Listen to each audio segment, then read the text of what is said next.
Vador a tout de suite connu sa première douleur et sa première trahison.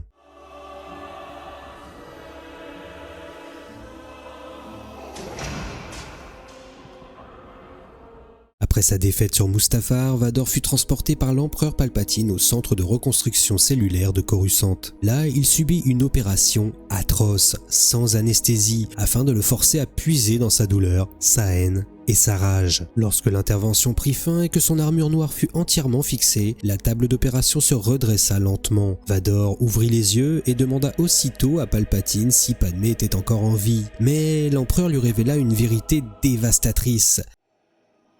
Il semble que dans votre colère, vous l'ayez tuée. Moi, c'est impossible. Elle était vivante. Je l'ai sentie.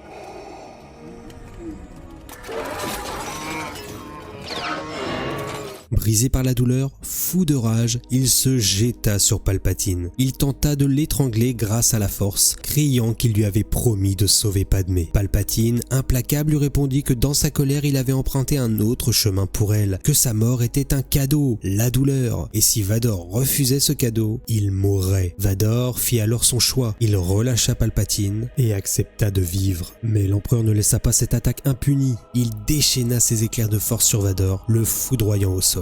Il lui ordonna de se défendre avec son sabre laser. Vador lui répondit qu'il l'avait perdu en affrontant Obi-Wan sur Mustafar. Alors l'empereur lui donna la mission d'aller tuer un Jedi pour récupérer un sabre laser. Vador a perdu Padmé, perdu sa liberté, mais a gagné la douleur, son nouveau maître.